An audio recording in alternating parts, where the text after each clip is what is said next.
Kevin Jackson Radio Show. Welcome, everybody. Kevin Jackson here. It's the Kevin Jackson Show. KJRadio.com is where you can find out more about me and the team. So I want to talk about the mixed signals that exist today as you analyze the news, as you sort of look at where things are for you.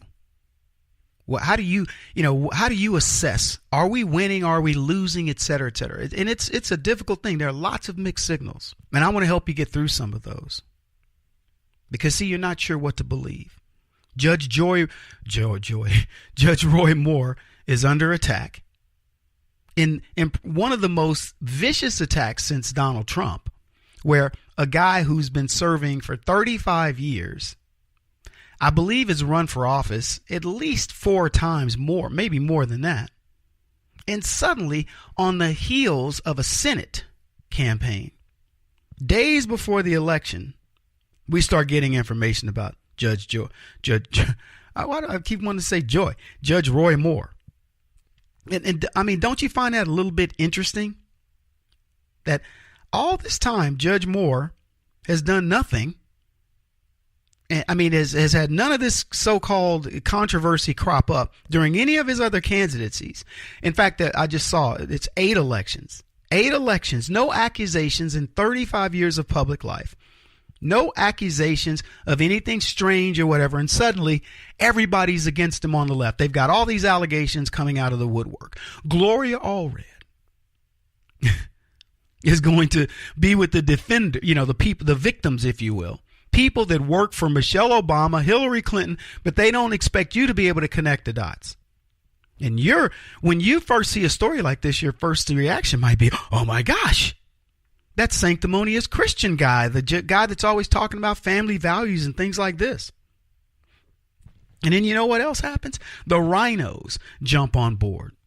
Mitch McConnell, I couldn't vote for him. Jeff Flake, I just know I would support the Democrat before I support this guy. And we trust these Republicans, don't we? We've been taught to trust them. They're on our side. There's us. And there's them being Democrats. Ask Herman Cain if he trusts Republicans. Ask Donald Trump if he trusts Republicans. For those of you who are wondering, let me explain something to you. Donald Trump does not trust Republicans. He doesn't. He will work with them. He will understand them. And he will always know that he is in a negotiation mode, and he will negotiate on your behalf. That's it in a nutshell. He'll never trust them. He'll always try to figure out what's their angle. And lucky for us, this is a guy who understands how to know what the motivation of a person is. That's the key. What's in it for me is what those guys are going to always be thinking. And Donald Trump will give them an inch so he can take a mile. And you're going to have to bear with that. But that's the situation we're in. That's politics. I don't know what they want out of this killing of Judge Roy Moore. I don't know why they want to destroy him and his career. But apparently there's somebody else in it. Dean Clancy, who's a Twitter guy, he wrote this: refreshing to see the left suddenly discover objective morality and unbending ethical principles right before an election. That was my tweet of the day. Great job, Dean, because that's exactly the case. Since when have these guys cared about morality? These are people who attend parties with Harvey Weinstein and extol his virtues while knowing what he's doing. Have you seen the videos of Joe Biden fondling women? Have you seen the graphics? These aren't photoshopped. Look at Joe Biden. Watch how he treats women and tell me that's a dude. If Joe Biden did anything close to that with any female members of my family or any, I'd punch his lights out. It's unbelievable how this guy does this, and he gets away with it. And by the way, he's already thrown his hat in the ring for president in 2020. Says he's going to run. Well, good luck with that, Joe. Folks, don't worry about what's going on with this, with the information. I know it seems, what's the word I'm looking for? You may figure, feel like you're at a loss as to what to do here. What you're watching is the dismantling of the left. Yeah, you're watching that. You're watching these people grasp at straws. Let me think, to try to paint a picture for you. You've used the Linsky tactics your entire life. You go picket in front of people's houses, you target the adversary, and you go after them, and it's supposed to work. You're supposed to go, if there is no junk created for that you can find, you're supposed to create it. And it always works. Why? Because people run away. And it didn't work under Donald Trump. So that was the first, it's kind of like the first time something happens, it's huge. Donald Trump has defeated the Alinsky tactics and he became president. I'm talking about when you really know what it took for Trump to become president, it's going to blow your mind. Then they said, well, we couldn't get Trump, so we'll go after the Senate. And that's the way we're going to do it. We're going to take over. We're going to get some dirt on every one of these senators, and this is going to happen. So they go after Roy Moore. He's now the next guy in line because that can, tip the balance of the Senate or something. So they go after him. And if Roy Moore wins, and we're going to talk more about this, this is huge because it'll now mitigate yet again the Alinsky tactics of the left. So the next one they're going to do is they're going to go after a Cruz, or they're going to go after a Rand Paul or whomever, looking for dirt. And if the dirt doesn't exist, they'll create it. And you're going to go, whatever, been there, done that. And eventually you'll hear about dirt on Republicans and you'll go, that's not why we're electing them. Doesn't matter. You're not going to get to us. And that's when the left loses all effectiveness. See, Donald Trump was the first time in forever that we had a guy that they went after.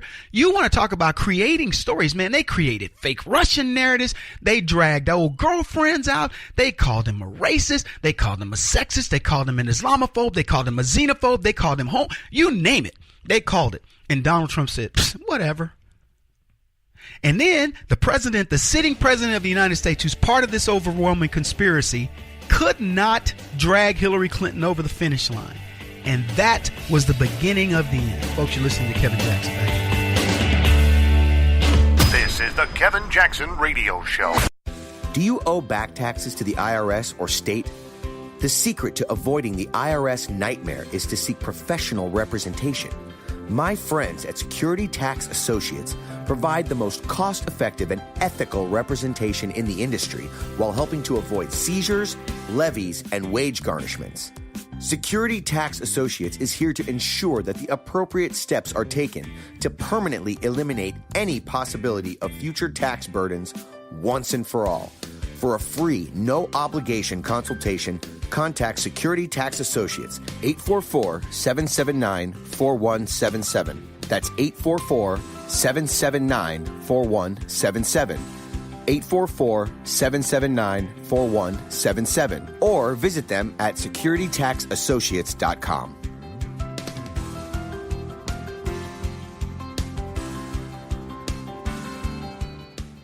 Beth Cook Moranville, author of Closer Than Your Breath, a book of hope. Hope, that wonderful, wonderful four-letter word that you may feel completely out of. I wrote this book to give you great hope. It's not too late. If fetal position is an all too familiar place for you, I understand. If the next 60 seconds are too long, this book is for you.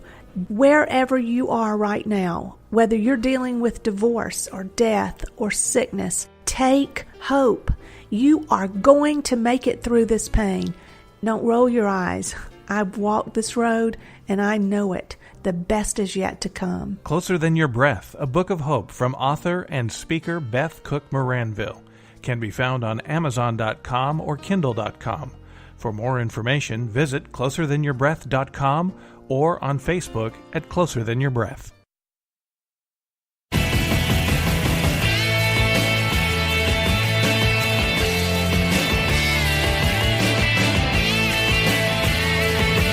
This is the Kevin Jackson Radio Show.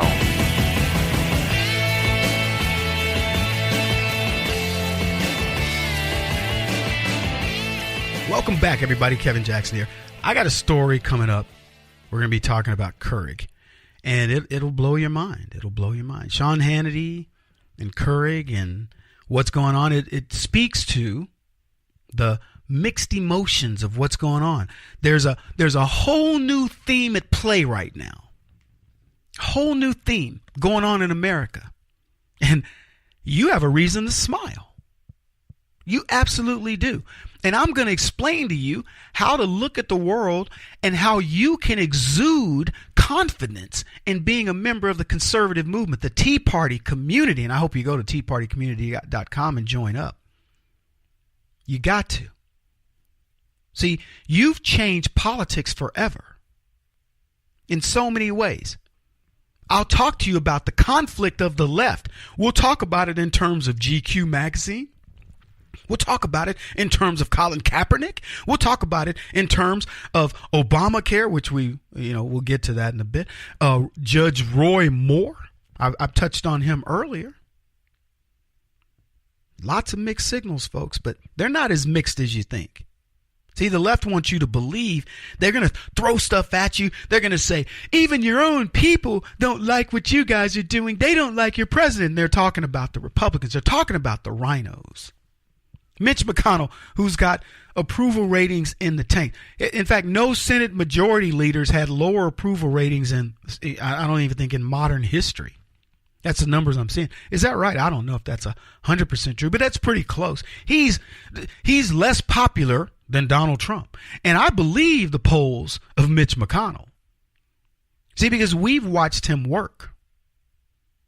I've watched people like Harry Reid, who had no majority in Congress in the Senate, just run roughshod over the Republicans. And you want to know why? Because we don't have any real Republicans. We have very few. Even Mike Lee jumped off the Judge Roy bandwagon over allegations. 35-year-old allegations. Lies, in fact. I keep coming back to, folks, the Republican Party is the party that freed the slaves, and nobody knows it. And those are the spokespeople that we have selling our party. That would be like me saying, yeah, I'm well represented as a black man by the Republican Party. These are the people that black liberals will say to me, yeah, you are a Republican, Kevin. Them the people that hung black people. And I'm going, no, it was the Democrats that hung black people.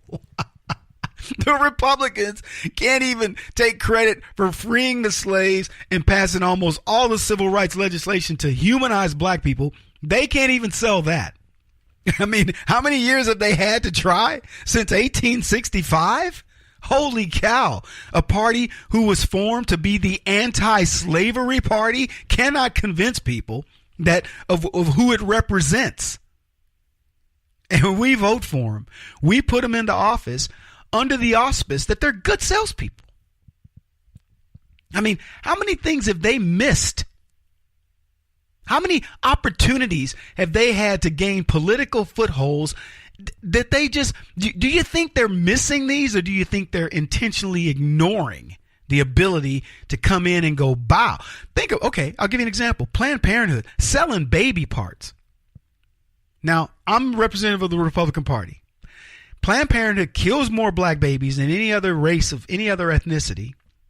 Ergo, they sell more baby parts. So they're selling black baby parts. If you don't think that Kevin Jackson running the Republican Party would be running ads saying, hey, the new slavery will kill all your black people and we'll sell your body parts. They couldn't even come up with something clever to harken back to, it's worse than slavery. It's worse than me buying you and putting you to work. I'm just killing you and making money off of you.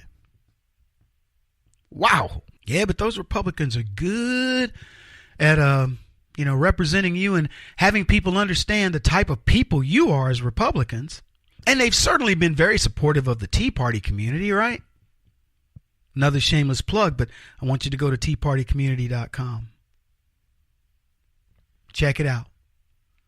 The Republicans are not going to save you. Donald Trump is not a Republican. He ran under the Republican ticket. He's a conservative. And he's a different kind of conservative because he's a businessman. And he looks at the practicality of things, the logic of it.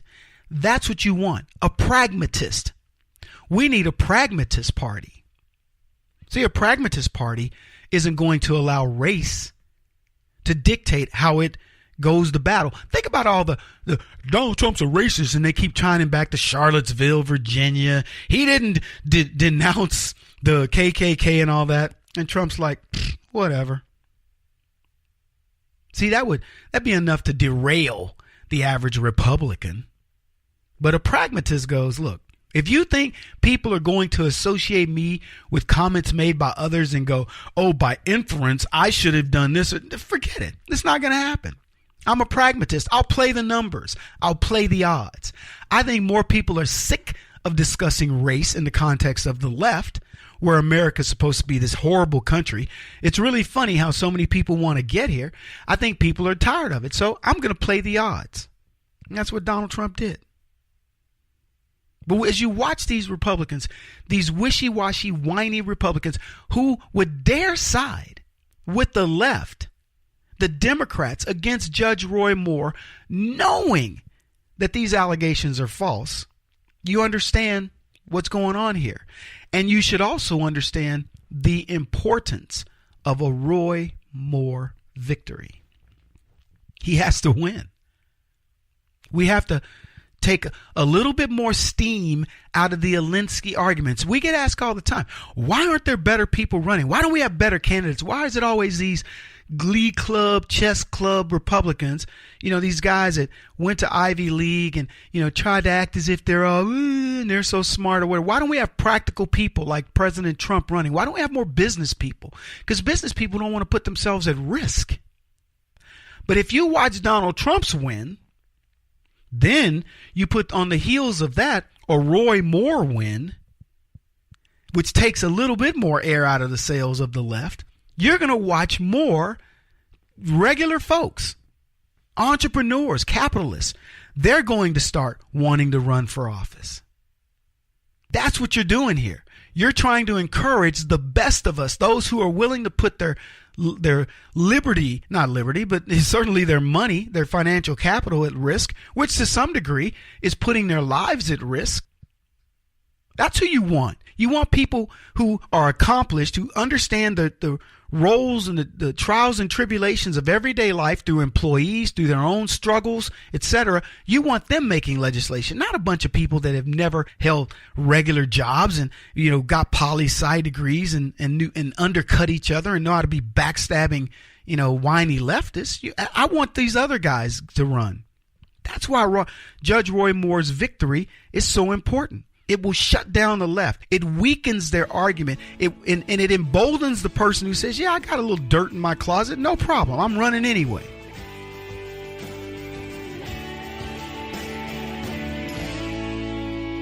This is the Kevin Jackson Radio Show.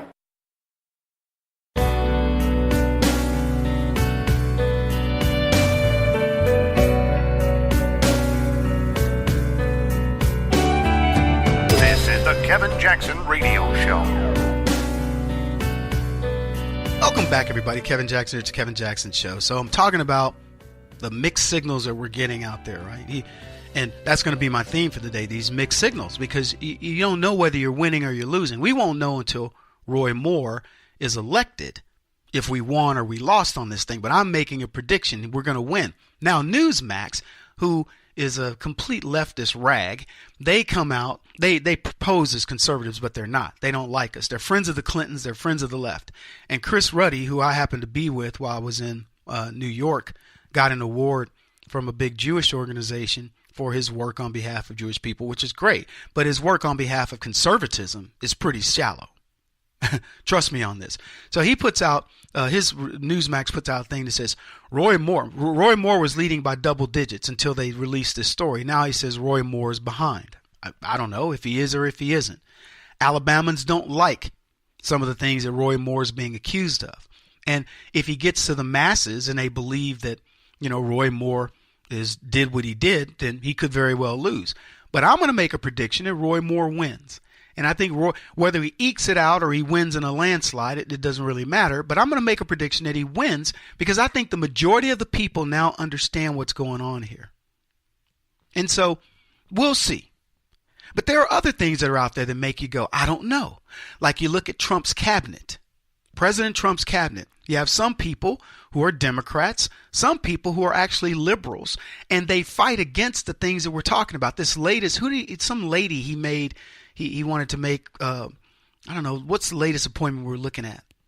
And she believes in global climate change or Muslims are good people or something like that. You know, these Muslim terrorists are good. I don't know what it is, but I know she's under controversy. And there are others within his cabinet that you go, what in the world is going on? How can you fight the deep state, the swamp rats, when you're putting them in your midst? Good question. So here's the thing about ferreting out the wrong people, getting the people out that you want to get out. Do you surround yourself with all your buddies, the people that you trust? Or do you have to keep a few people in there that are going to lead you to the bad guys?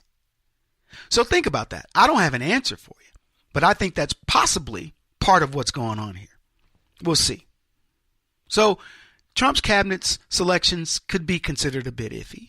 We're getting mixed information about Obamacare, and I'll give you some idea of what I'm talking about. They tell me now that the Obamacare enrollment numbers are up.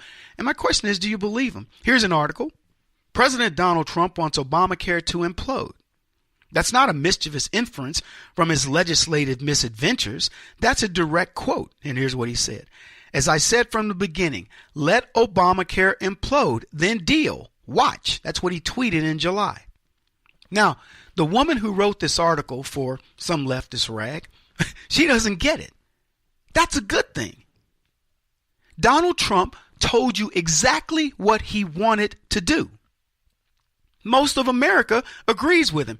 Barack Obama, on the other hand, told Americans he was going to pass Obamacare as an alternative to other insurance plans, and that if you liked your existing plan, you could keep it. If you liked your existing doctor, you could keep it. He flatly lied. He wanted single-payer health, a.k.a. government health care, which, if you are a victim of it as I've been, you've spent thousands of dollars to get nothing new, to fear going to the doctor. That's what I've got. Let me tell you why you have to fear going to the doctor if you're a responsible citizen. See, if I'm irresponsible and I say, I'm going to the doctor, I'm going to the emergency room to get this splinter out of my finger because it hurts. And I go and they remove the splinter and everything you do at the doctor costs you $500. So I pay $500 to get the splinter removed from my finger. And they say, well, we need some insurance. I don't have it. Then we need a payment. I don't have it. And you walk out. You want to know why it's okay to do that? If you're the average Joe, you don't care about your credit. You don't care. You're going to go back to the hospital. They're going to treat you again. They're going to give you a bill. And you're not going to care. But when you have good credit, when you're living life on the up and up, and you go there, and they say you owe us $1,000 for this thing, you're like, what? To get a splinter removed? Not that I would go for that, but whatever. And you're like, what are you talking about? Well, there was the emergency room, and there was these fees, and then the Band-Aid was $45, and we gave you an aspirin that cost $150. I mean, and then you're like, well, nothing. Over. You got to pay it, because if you don't pay it, your credit gets hit, and you care. See, you live life on, you try to do it the right way. You care. So your credit gets hit. You're like, I can't have my credit getting hit. So you pay for that.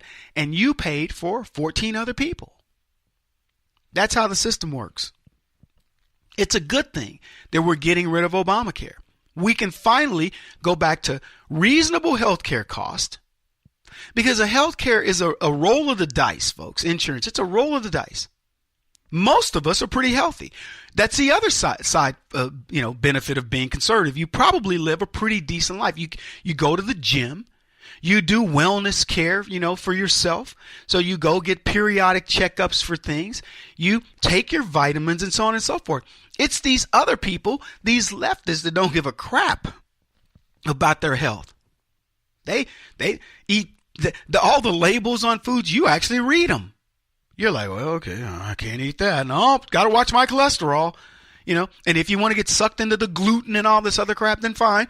But the point is, you are living relatively healthy lives. You don't do at-risk behaviors and things like this. You are the persons that the insurance company goes, hey, you're the guy that's rarely going to use it. So your rates should be a lot cheaper than these morons that go out there eating street foods and, doing whatever it is that they do with their lives. I don't even know, don't want to know, don't care. I just know it's not like us. So we're the ones who foot the bill. And the insurance companies know it. So you're getting screwed over by Obamacare, and Trump says, I'm going to help you guys. I'm going to give you some of your money back. You're going to get a plan that works for you. There are plans that say you can't have, extramarital sex and, blah, blah, blah. And you sign up for that stuff. Do you know that? There are plans like that. They're religious-based plans. Anyway, this article goes on. It's somewhat surprising on his watch. Enrollment seems to be on track for its best year ever. In the first 4 days, 601,462 people signed up for insurance through the federal marketplace, a significantly faster pace than in earlier years, and almost a quarter of them were new to the exchanges. Probably not what you expected. It's not what I expected. Premiums are rising. Insurers are pulling out. The administration seems somewhat uninterested in encouraging people to enroll, having shortened the period, defunded the cost-sharing subsidies for low-income enrollees. So Donald Trump is effectively saying, I'm letting it do what it does. But look at all these people that have come on. Woohoo! Now, let's get to the crux of it. She says, nonetheless, open enrollment seems to be going swimmingly.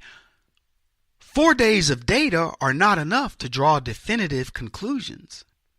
But I can outline some factors that could be contributing to this unexpected spike in enrollment.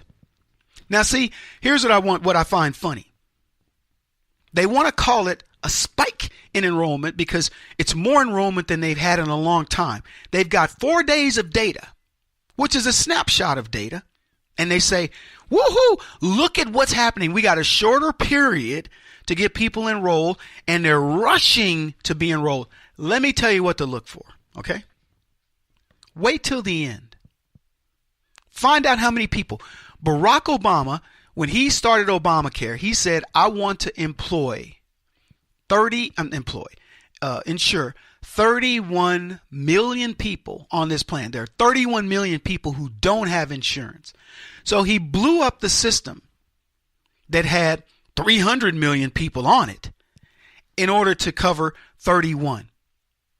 A system that could have easily been working had they done some very basic things, like one, crack down on insurance fraud. That's a very basic one to do. That's what you should have done regardless of any plan you want to implement. You say, look, before we implement anything, we're going to eliminate fraud and waste in the system. Now, there are those out there going, oh, they did that. They cracked down on an opioid thing or this, that. Let me tell you, they didn't make a dent in it.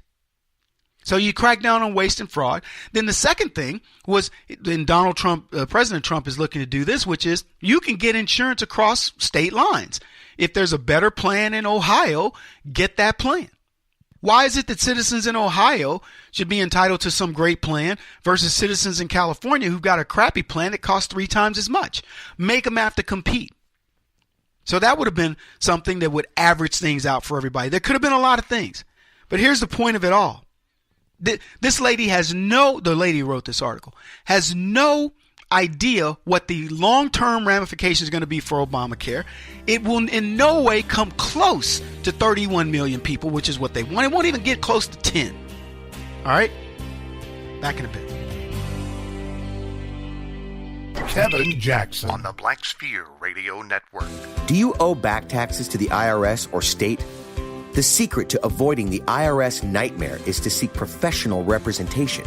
My friends at Security Tax Associates provide the most cost-effective and ethical representation in the industry while helping to avoid seizures, levies, and wage garnishments. Security Tax Associates is here to ensure that the appropriate steps are taken to permanently eliminate any possibility of future tax burdens once and for all. For a free, no-obligation consultation, contact Security Tax Associates, 844-779-4177. That's 844-779-4177. 844-779-4177. Or visit them at securitytaxassociates.com.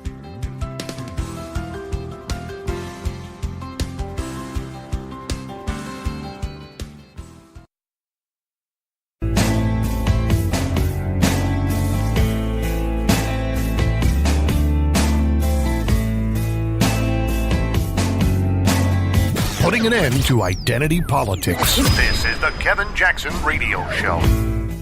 Welcome back, everybody. Kevin Jackson here. Look, I know everybody wants to talk about Kaepernick, Citizen of the Year, whatever. We're going to get to that.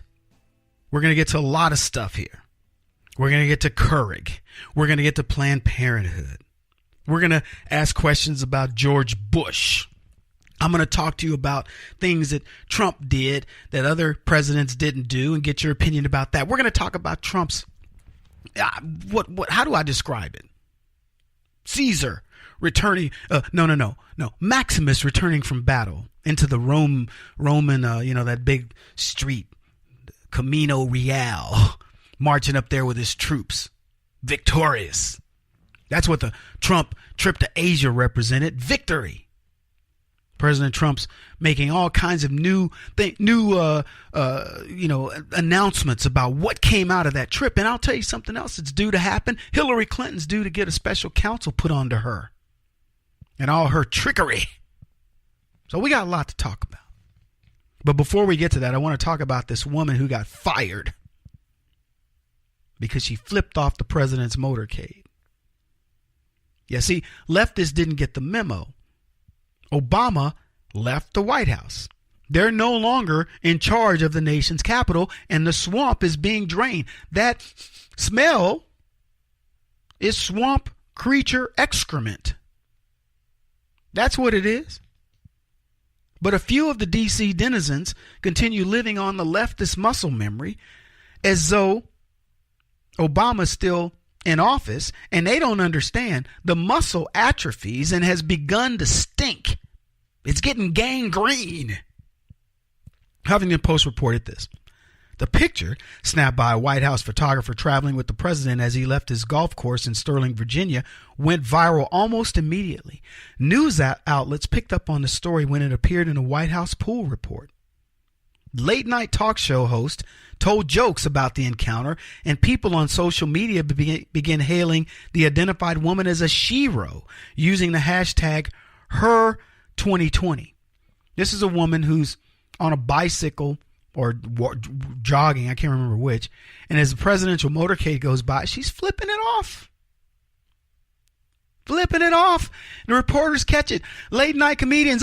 She's so funny. Oh man, she's funny. Look at her. She's crazy. Oh, she's so funny.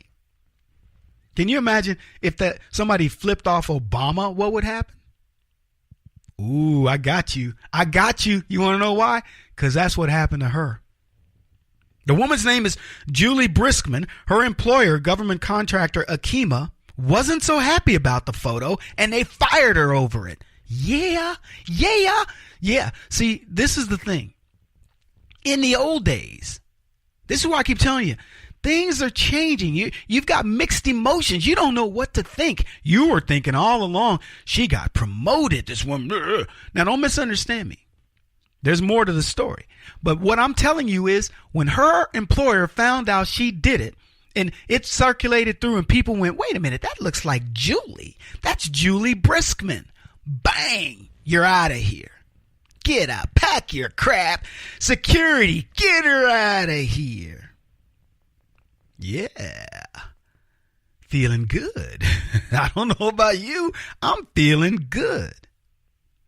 In a Saturday interview with the Huffington Post, Briskman, a 50-year-old mother of two, said she was stunned that someone had taken a picture of her giving Trump the middle finger. Shocking to Briskman that photographers follow a presidential motorcade, and leftists think they're so smart. As much as I couldn't stand the policies of Barack Obama, when I saw his motorcade while I was in D.C., that was the longest motorcade I think I've ever seen in my life. All I did was watch. So did thousands of people in the Tea Party community who happened to be in D.C. We were all there for a rally, and we watched, and I didn't see a single person disrespect the motorcade. We looked with disdain. We looked with, how is it possible that inside of one of those protected vehicles sits the most undeserving man, the most unqualified person to ever hold that office? That's what I thought. But I didn't have one single instinct to flip off the motorcade. I can tell you this. People would say to me, Kevin, you got to respect the office of the president. I would say, I don't have to respect anything. But even in my lack of respect for Barack Obama and my non-caring about his occupying the office of the presidency, it didn't even cross my mind to flip him off. I didn't care. Look, and I got asked this question by Abby Hoffman. She says, Kevin, you don't like the president, do you? And I go, President Obama, do you? And I go, I have nothing against this man. Nothing. If you're asking me, as a person, I don't dislike him. I don't like him, and I don't dislike him. He's just in the middle to me. If you ask me about his policies, I can't stand his policies. If you ask me about him as a person, I don't like him as a person because I don't find him to be a genuine individual.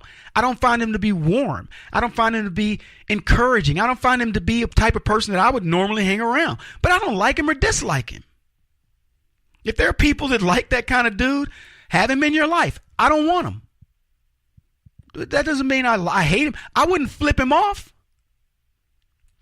Yeah, I told you guys, if I was invited as a sports team to go to the White House and Obama was the president, I'd go. If I was invited as a military person to go get a medal from Obama, I wouldn't go.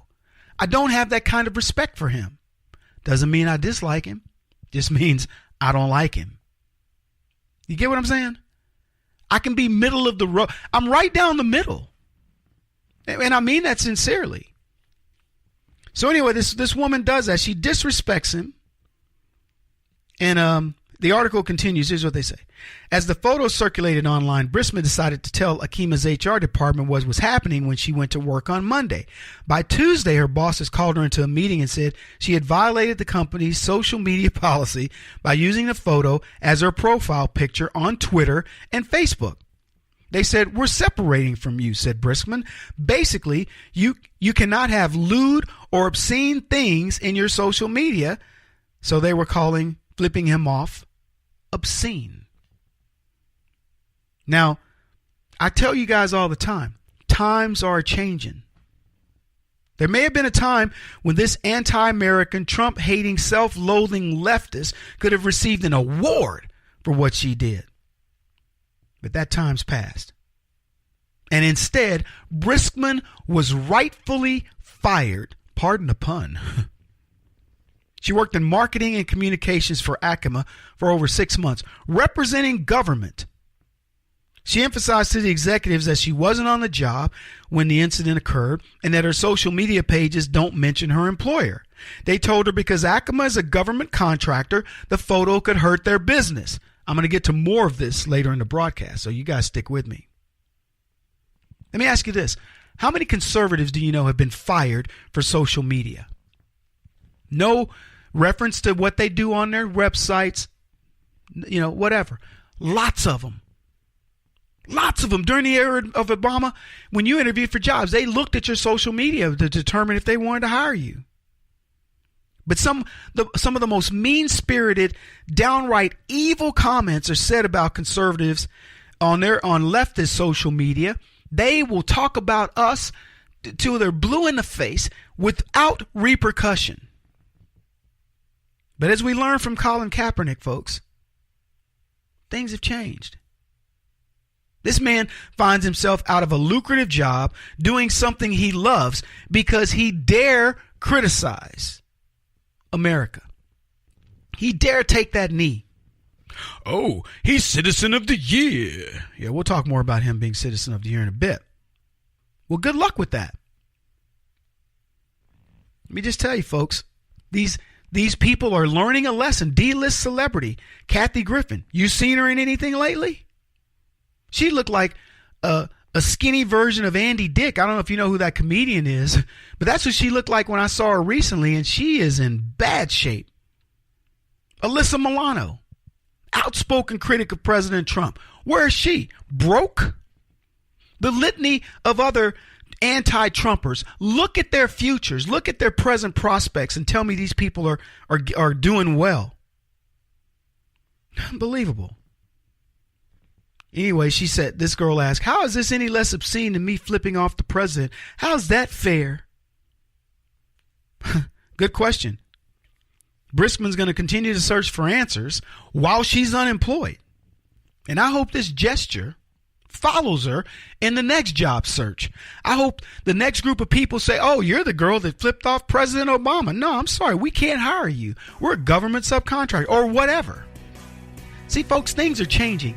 And today we're going to talk about the new America. It actually resembles the old America.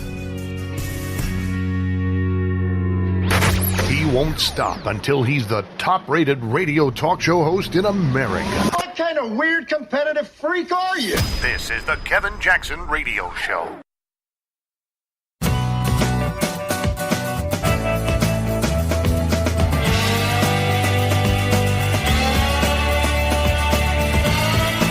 This is the Kevin Jackson Radio Show. Welcome, everybody. It's the Kevin Jackson Show, KJRadio.com. So happy to be with you guys. Oh, my goodness. So I was thinking about this. The Trump administration is obviously very different than Obama. I think we can all admit to that. We love the differences, the left. I think they love the differences as well, but they don't want to admit it. But in comparing the two, I thought it would be a good exercise to think about the things that Obama did that President Trump wouldn't do. And you should feel free to call the show and let us know what your thoughts are, because I came up with a few just to kind of spur your thought processes. Things Obama did that Donald Trump wouldn't do. 844-551-8255. So one of the things that popped out was inviting the clock boy to the White House. Remember that? This kid builds a clock in order to make it look like a bomb. It was a Radio Shack old school clock. It wasn't anything new. It wasn't fancy. It wasn't new technology. It was nothing. He builds it with the notion that as a Muslim kid bringing that to school, it was going to incite some people to go, whoa, wait a minute. For all intents and purposes, he could have strapped fake little TNT bricks on it and then claimed, it's a clock. It's a clock. I'm telling you, it's a clock. That sounds like Indian. But you get what I'm saying. It doesn't detract just because I didn't use the correct Muslim accent. But yeah, so it was a clock. And it was a nothing special, meant to do exactly what it did, which was to make people go, whoa, whoa, whoa, whoa, hold on. Now, the teachers at the school, they're concerned about the safety of kids. It isn't like it's some foreign idea that a Muslim kid will come into a place and blow it up. We know this happens. So everybody reacts accordingly, which is for the safety of the other children. And you know what the left does? They spin it as Islamophobia. Like, well, how dare you think that kid would come here and blow something up? Just because it's happened 500 times this year does not mean it's going to happen. Hell, what are you doing? We must get a hold of ourselves, America. What are you talking about? That was the right reaction. And see, when the left does these things, they're telling you, when you have the right reaction to something, how dare you? How dare you actually react with, the real deal? Raw emotions built on honest and looking at the news and what's going on. How dare you? That's what they say about black folks. How dare you think that black man might come up on you and carjack you, take your purse, run you over, shoot you? How dare you? Statistics? Just looking at what's been happening in the news? FBI, actual criminality of blacks, and on and on. But how dare you? That's what they ask you about everything. How dare you condemn Hollywood for what Weinstein and practically every other high-powered producer, director, and agent has done for decades? How dare you? Crazy. You people are unbelievable. That's right. How dare you question our bringing in illegals into America, bringing disease and pestilence and crime, sex trafficking, drugs? How dare you question us and try to throw this legal immigration system in our faces? How dare you? How dare you question us wanting to resettle refugees in America? And now we have more terror attacks in America in a year than we had in entire decades. But how dare you question our reasoning? How dare you question Barack Obama's economic policy that could not keep companies in America, because he told us companies, particularly manufacturing, is going to move offshore and there's nothing you can do about it. How dare Donald Trump stop Carrier? How dare Donald Trump stop Ford? How dare Donald Trump stop GM? How dare Donald Trump get Apple to bring their manufacturing onshore? How dare Donald Trump get Foxconn to bring their manufacturing and billions of dollars and thousands of jobs onshore? How dare Donald Trump get SoftBank to invest in Sprint and do manufacturing onshore, bring $50 billion and 5,000 new jobs back to America, 50,000 new jobs? How dare you? How dare you want to believe that nonsense? Oh my goodness. Ooh, Kevin, stop it. You're hurting them. You're hurting them, preacher. The left asks you, how dare you, all the time. How dare you want to convict a black man who bludgeoned a white woman or any other person to death, raped and killed in mayhem, because he didn't have a daddy. He didn't have no daddy. How dare you? How dare you fight against the idea that by birthright, someone is privileged over another in a country where people accomplish whatever they've set their minds to? How dare you not recognize white privilege, Kevin Jackson? And the rest of you, too. How dare you not recognize global climate change is something other than weather? Can't you see the evidence that's been faked and put in front of your face? How dare you question it? We have scientists who said it. The science is in, and it's been said by a black man that the science is in. How dare you question economic policy, foreign policy, tax code? It's all been put out there for you. Why would you dare question us? We're the government. Things Obama did that Trump wouldn't? I don't know. That was just clock boy. I could talk about this subject for hours. Barack Obama invited BLM to the White House, a terrorist group. But why are we surprised? He put members of the Muslim Brotherhood in his administration. Barack Obama tried to usher in the idea that Muslims are the reason that America exists. Got NASA to fund it. Hey, pretend, let's look at the life through the eyes of a Muslim.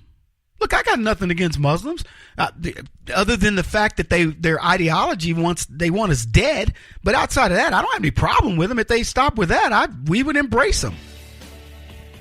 Barack Obama let Hillary Clinton in the White House. You think Donald Trump will? I don't think so. Lots to talk about. Kaepernick coming up, folks. Keep it here. You're listening to Kevin Jackson. This is the Kevin Jackson Radio Show. Do you owe back taxes to the IRS or state? The secret to avoiding the IRS nightmare is to seek professional representation. My friends at Security Tax Associates provide the most cost-effective and ethical representation in the industry while helping to avoid seizures, levies, and wage garnishments. Security Tax Associates is here to ensure that the appropriate steps are taken to permanently eliminate any possibility of future tax burdens once and for all. For a free, no-obligation consultation, contact Security Tax Associates, 844-779-4177. That's 844-779-4177. 844-779-4177. Or visit them at securitytaxassociates.com.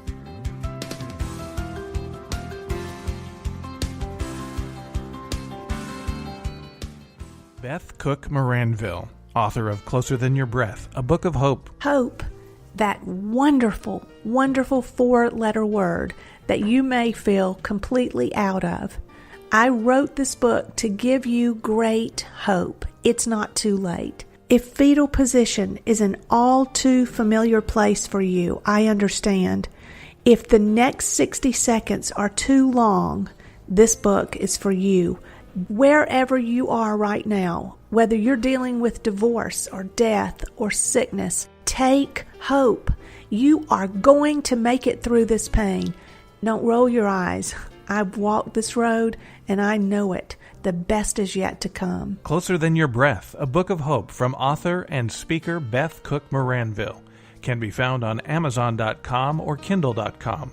For more information, visit closerthanyourBreath.com or on Facebook at Closer Than Your Breath.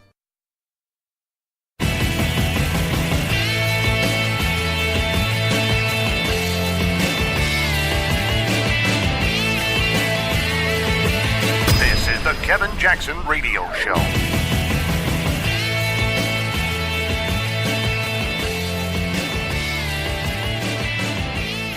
Welcome back, everybody. Kevin Jackson here, KJRadio.com. RacePimping.com is where you can find my book. It fits everything that you are hearing about today. Everything. Race pimping. That's what we have going on. GQ makes Colin Kaepernick Citizen of the Year. Yeah, and the NFL has been the best Wall Street investment of the year so far, hasn't it? I mean, what else can I get you to believe if I can get you to believe that Colin Kaepernick, who, by the way, took his knee a year ago, not during this year, but the year before, and suddenly he's now the Citizen of the Year. What's he done? We'll get into that in just a second. I mean, think about this. And for the record, GQ, come on, really? Are they the scions of virtue? Kevin Spacey was on the cover. Do you guys see that one? Louis C.K., he's on the cover. Now Colin Kaepernick. I was thinking about this when I saw this graphic. How many magazine covers has Harvey Weinstein been on? How many events were held in his honor? How many for Kevin Spacey? And others. Who else has been accused? Corey Feldman's now starting to drop little bombs on who molested him when he was a kid. I didn't know some of them. I'm like, come on, Corey, you can do better than this. But there are some big names coming out. Heard the Weinstein Company is actually shutting down. How many covers was Bill Clinton on? How many covers was Hillary Clinton on? How many covers was Ashley Judd on? How many covers have all these people that we're now hearing about, Ben Affleck and others, how many covers, how many events where they were exalted and praised and given awards? And then, what do we get? Colin Kaepernick, Citizen of the Year. Woo-hoo-hoo. Another award. How many times, folks, have I told you guys, awards mean nothing?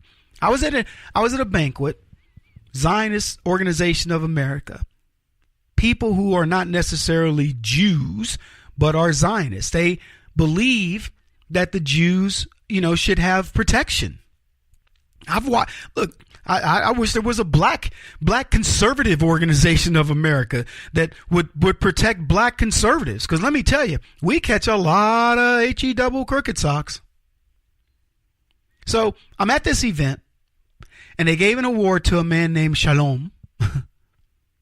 He and his wife. And they're obviously Jewish. And he said this. He said, "It's funny I stand here receiving this award. As my wife knows, I vowed never to accept publicly any awards. But he accepted that one, and I understood why. It's an amazing organization.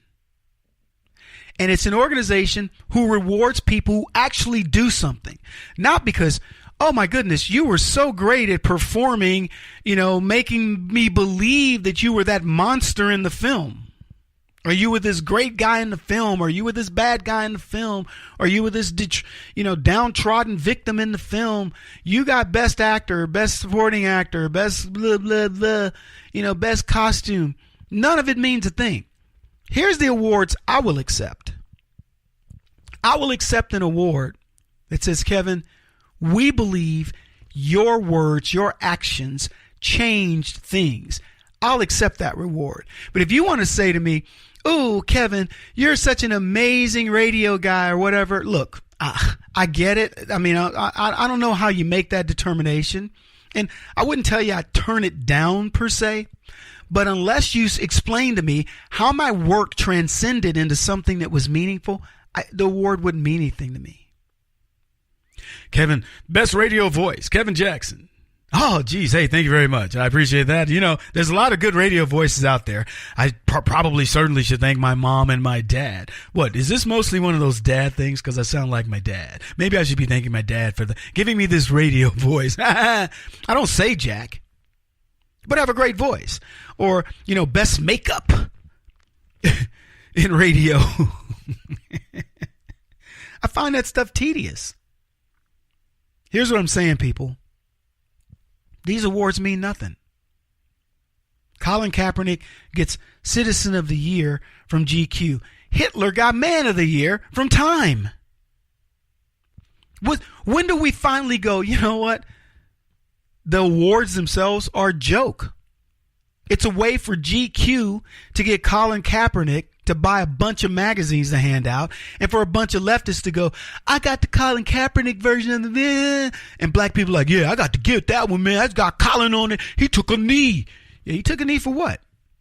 He took a knee for stupid black nonsense? That's what he took a knee for? Your neighborhood safer. Think about the year since Colin Kaepernick. What's changed? Black neighborhoods any safer? If the black neighborhoods are any safer in this country for any reason, it's because Donald Trump is president and people know he don't play. As we say in the vernacular, that Donald Trump don't play. Yeah, he don't play. He threatened Chicago and said, I'll send the National Guard there. If Rahm Emanuel won't protect black neighborhoods, I'll get somebody that will. What do you think about that? I don't know. Chicago's death toll is down. It's hardly noteworthy, but it isn't down because of Rahm Emanuel. It's not because of the things he's doing. This guy doesn't care if black folks want to kill each other willy-nilly. You think Cleveland cares? You think Baltimore cares?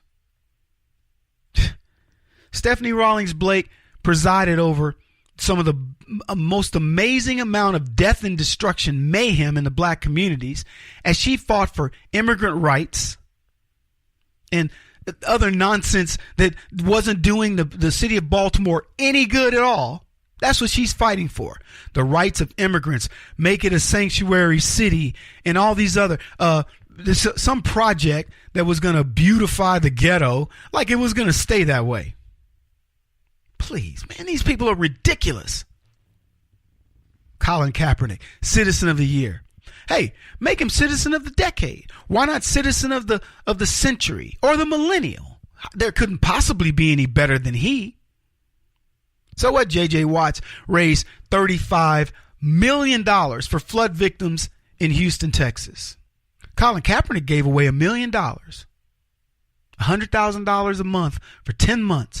You know who the money went to? It went to a cop killer who escaped and now lives in Cuba. That's where some of the money went to.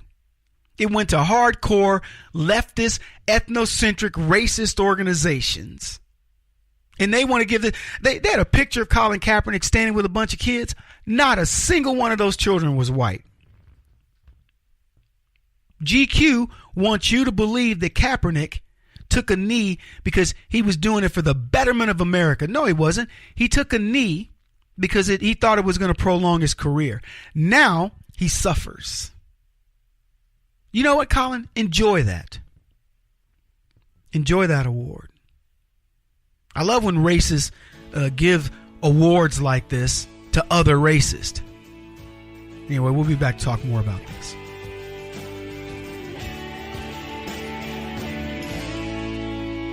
This is the Kevin Jackson Radio Show.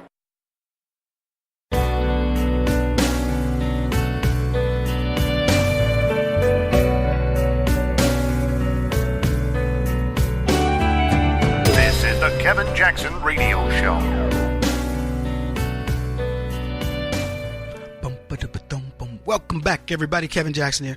Woo, man. I saw this Kaepernick receiving Citizen of the Year award. I'm sure you're aware of it at this point. And I'm just floored by that. I'm not surprised. I'm really not. The funny thing about it is this is one of these things where, signs are what they are. I know what you're thinking right now. You're like, Kevin, how could they possibly make this guy Citizen of the Year? What? Seriously? And didn't you start to think, like, who else could there have been? I mean, there's people that do some amazing things in this world. And you want to make Colin Kaepernick Citizen of the Year? It makes me wonder, GQ, what are you trying to do? Publicity stunt? You want to get people outraged? Or are you trying to tap into that emotional content of, oh, there's a lot of people that'll buy our magazine because, we're so avant-garde, cutting edge. Barack Obama got the Nobel Peace Prize, and he waged 3 wars. Hillary Clinton got the Wonder Woman Award when she got her butt kicked by Super Trump. And then that's not enough to make you wonder about these stupid awards. Bruce Jenner won Glamour's Woman of the Year Award. That's right. And now we get this other one. I mean, think about what I just said and tell me, how does the left possibly think we're the ones who are twisted? I mean, if I was having a discussion with the left and I said to you, look, before we even get started, before you even give me your rationale for whatever you're thinking, I want to remind you of this. You gave the Nobel Peace Prize to a dude who done nothing, and he was in the middle of waging 3 wars. You gave the Wonder Woman Award to Hillary Clinton, a woman who watched females be raped and harassed by her husband and many others, and you gave the Woman of the Year Award to a man. Do we still need to have a discussion?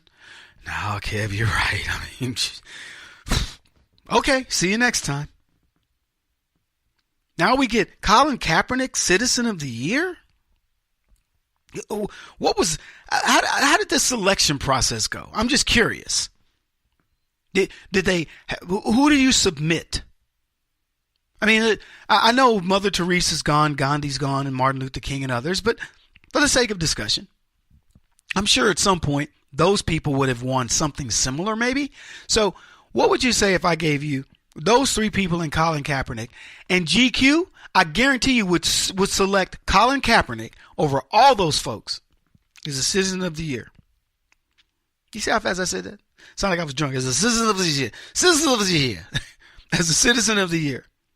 Here's what they wrote about him. He's been vilified by millions, locked out of the NFL, all because he took a knee to protest police brutality. But Colin Kaepernick's determined stand put him in rare company in sports history. Muhammad Ali, Jackie Robinson, athletes who risk everything to make a difference.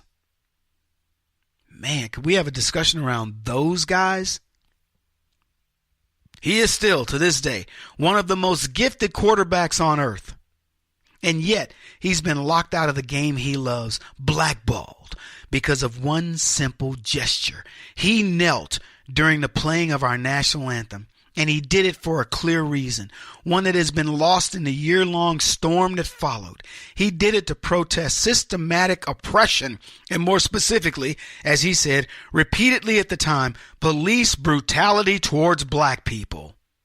That's how they write the story of Colin Kaepernick. Man. In their announcement, they suggest to you that a man who in 2014 signed a 6-year contract for $126 million to play a sport has been victimized. See, when the San Francisco 49ers signed that contract with Colin Kaepernick, they didn't sign him on to become a social justice warrior. When he went to college, wherever he went, whatever his degree, it did not mean he could bring his social justice warrior attitude or anything else to the job. They brought him on because he could throw a football, run a football, and read a defense. That's it. Kaepernick deserves to play, they argue. Then GQ pretends that as if Kaepernick's talents resemble great quarterbacks of today, like Aaron Rodgers or Tom Brady. Yeah, it's arguable. I don't think he does. Kevin, he's an amazing quarterback. He's really good. Of the quarterbacks in the league, he's number 14 or what? Great. So, you know what? The number 14 quarterback in the league, for all intents and purposes, let me play. Because I'm going to end up, his team's going to end up in the same place. If I quarterback or if the 14 guy quarterbacks. Out of the playoffs and in trouble. So, what are you talking about? He could get them, what? He could make them, 5-13 or what's in the 5-11.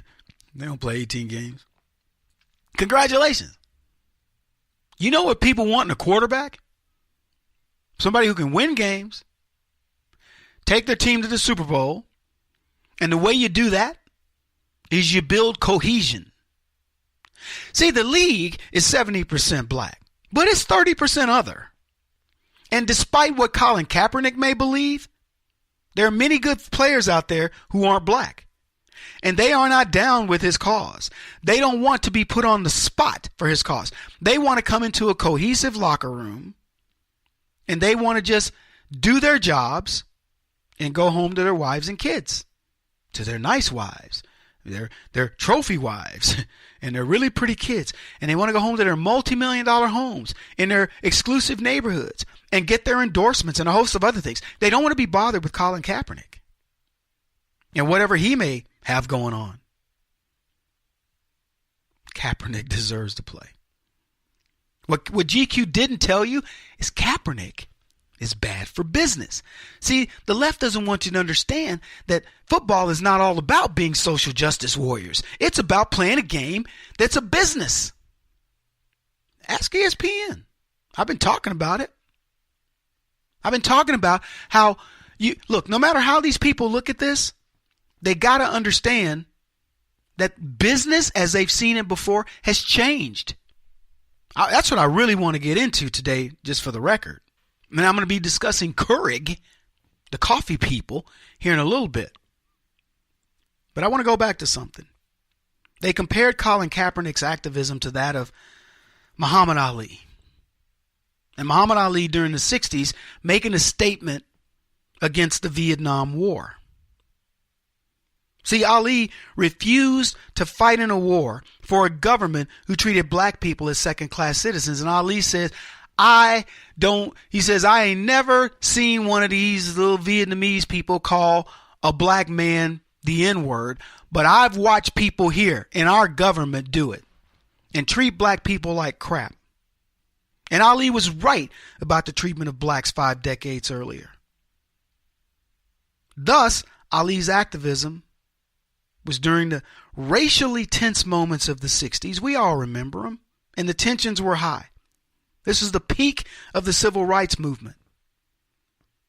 A government controlled by Democrats who saw the acquiescing of power as giving in to blacks. That was the black people to give in to. The ones who cared about this country. The ones who said, just give us a fair shake. The Martin Luther King blacks. Giving into these blacks today is crazy. Kaepernick doesn't have an inkling of an idea of the oppression of Muhammad Ali. Nothing close. He's never seen it. The closest he's come to it is in books.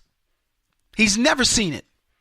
He can give you an anecdote here. Oh yeah, one of my brothers, he went into a store, and a white dude, worked there, was following him around. Yeah, but he didn't tell you about the 50 other black dudes that went in there ripping people off. He didn't talk about that. See, people today, they don't care. They're looking at it strictly, who is going to, in other words, the store owner doesn't care whether white people are stealing or black people are stealing. If white people come in and steal, they will follow them around. They don't care. These people want to make it oppression. Kaepernick and his ilk are not oppressed unless driving $250,000 cars and living in multi-million-dollar homes is the new definition of oppression. Most of the black NFL players live in mostly white neighborhoods, and many of them are married to white women. Now, you try doing that in the 60s, where they would exclude you from those neighborhoods, and don't you doggone try to marry a white woman. Even black people would correct you marrying out your race. And I mentioned Kaepernick donating money. Donated to a charity after a cop killer. I mentioned this earlier. Her name was Assata Shakur. If you know the name, Tupac Shakur, kin to him. 25,000 donation to a group of a convicted cop killer. Assata's Daughters is who he donated to. More when we come back, folks. Got to take a short break. Keep it here. Kevin Jackson on the Black Sphere Radio Network. Do you owe back taxes to the IRS or state? The secret to avoiding the IRS nightmare is to seek professional representation. My friends at Security Tax Associates provide the most cost-effective and ethical representation in the industry while helping to avoid seizures, levies, and wage garnishments. Security Tax Associates is here to ensure that the appropriate steps are taken to permanently eliminate any possibility of future tax burdens once and for all. For a free, no-obligation consultation, contact Security Tax Associates, 844-779-4177. That's 844-779-4177. 844-779-4177. Or visit them at securitytaxassociates.com.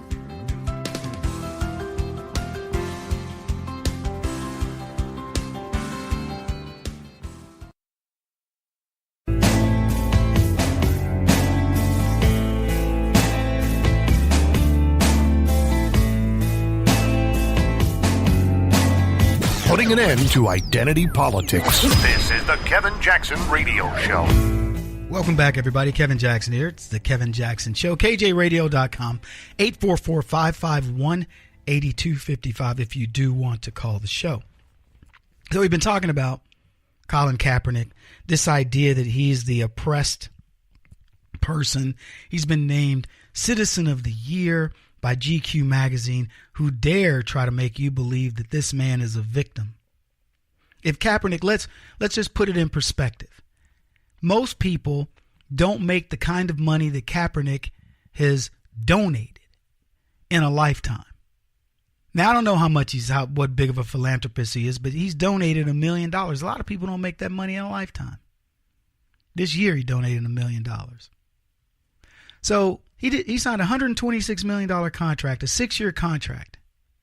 So you can do the math. We're talking $20+ million a year. I don't know how many of those years he worked, but he pocketed millions of dollars. If Colin Kaepernick had disappeared into obscurity, he would be a wealthy guy. He chose not to do that. His career started to wane. He decided he was going to kneel to take a stance for something he knows nothing about. Oh, Kevin, black people are oppressed by the police. I don't care what you people tell me. The idiots out there who want to try to make a black man who's been stopped by cops on multiple occasions. You want to demonize me, and tell me that I don't know what I'm talking about. When I can tell you point blank, I've been stopped in the country. I've been stopped in the city. Unlike these fools that live in these big cities, go, man, cops just beat people. I've been stopped in big cities. I've been stopped in little town, rural America. I have a better perspective on this than 99.9% of the people in the world. And I will tell you that have the cops been rude? Yes. None of them have threatened to kill me. None of them have done any of the things that Kaepernick talks about. And I don't blame cops in the city who stop me because they're on the lookout for somebody that looks like me. I don't blame them. I blame the fool that looks like me. That's who I blame. I don't get mad at the police. I don't get mad at the Democrats that put police in control in the cities. I don't even get mad at the bureaucrats at the top, the mayor, the governor. I just understand the reason why cops are stopping me is because some stupid, lame-brained black dude has committed a crime. And you know what? To them folks, maybe we do all look alike. But the fact of the matter is, there's nobody to blame in any of this scenario except black folks. Are cops bad? Sure, it can be bad. But I know this, cops don't go around looking for black people to get mad at. And if you want to get on the side of anybody, if you want them to believe in you, here's what you do. You treat them with respect. Even a person who's disrespecting you, if you treat them with respect, ultimately they will learn to respect you. I remember watching the movie Bridge of Spies. And this guy who was a Russian spy was telling the character played by Tom Hanks, he says, there was a man in my village and my father said, you watch this man. He's very extraordinary.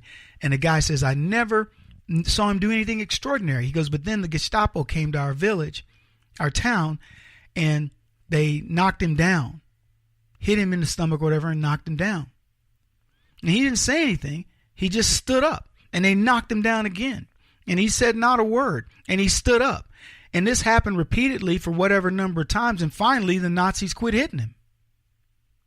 And he says the thing that he was saying to them is, I'm not afraid of dying, and I will get up every time you knock me down.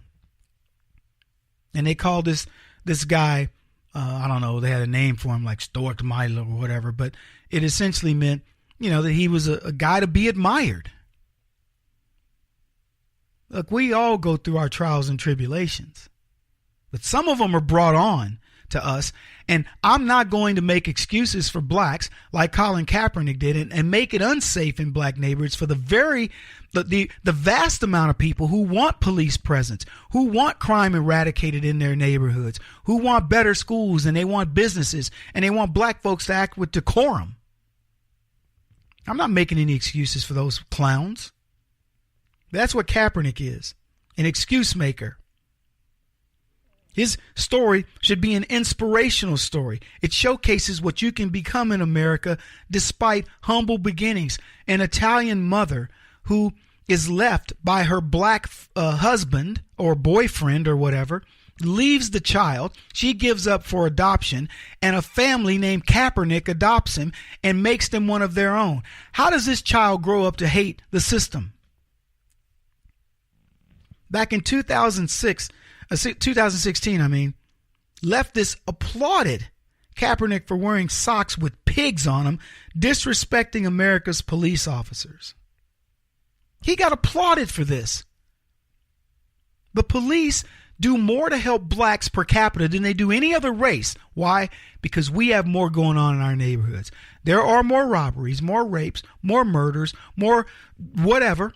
Violent crime of all sorts in black neighborhoods being committed against black people, and Kaepernick wants you to believe that the police are the enemy. I mentioned he donated money to a convicted cop killer's charity. Crybaby millionaires, folks, kneelers. They've left the NFL in ruin, and they wonder why they don't want Kaepernick back. Well, who would you want that person back in your business? Somebody that makes $20 million a year so he can bellyache about his circumstances? I wrote of being Kaepernicked a while back. It's a fate worse than death for a professional athlete. The ashes of Colin Kaepernick, the football player who dared make one of America's favorite sports a petri dish of social justice. Football has always been a stamp in the American culture, a staple. It brings the nation together and we cheer it on our teams. Sports, like music and other art forms, bring people together despite what your beliefs are.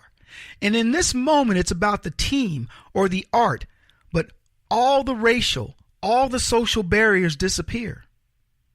You see these players living out the American dream. Some come from nothing. They create inspirational lives. They are grateful for every opportunity America has to offer its people. But not all athletes feel this way. Even when America makes them successful, you got some that want to complain, and Colin Kaepernick is one of those guys. Refuses to stand for the national anthem, and guess what it did? It pissed off Americans. We got mad about it. To sum it up, Kaepernick's story now teaches us that in order to win a Citizen of the Year award, you must divide your country. You must hate cops. You must disrespect the flag. You must be down with the brothers no matter what. GQ honored a racist. This should surprise no one. And they likely consider it a good move, a profitable move. I'm telling you right now, this will backfire on GQ. We're watching these scenarios unfold. I watched Starbucks say during the time when President Trump issued a travel ban, we're going to go hire a bunch of Muslims. Yep, that's what their CEO, Charles Schultz, said. You know what happened? Backfired. Big time. Suddenly, people were boycotting Starbucks, and continue to this day. I will only go to Starbucks in dire coffee emergencies. But they're boycotting them. And at the very least, they're getting a fraction of our money. If you haven't boycotted, you scale back, that's for sure. And I'm not going to forgive them. I don't know how you feel. I won't forgive them. What about Target? They capitulated. Oh, yeah, the transgender need their own bathroom. Since when? Since when? Let me tell you what I do. If the men's bathroom is full and I got to go to the bathroom, let me just go ahead and admit it before you find out on social media. I'll go to the women's bathroom. I know. Look at you. Kevin's all crazy. If I got to go, I got to go. And just because you put a woman's sign on the door and it's open, I'm going. And I've done it. My son, I've come out here, Dad, you were in the ladies' bathroom. And I go, you see that line right there, son? That's why I was in the ladies' bathroom. Those fools can wait. I'm going to the bathroom. When I got to go, I have to go. It isn't on you know what, I'll do a preemptive strike on the bathroom. I'll go now. No, usually I just wait and then, oh, shoot, I got to go. And I go. This is not going to bode well for GQ. It's not boding well for many other companies that are doing the same thing. And we're going to get into that in the next hour when I talk about Keurig. Folks, you're winning. That's what I want you to understand when you listen to my program. He won't stop until he's the top-rated radio talk show host in America. What kind of weird competitive freak are you? This is the Kevin Jackson Radio Show.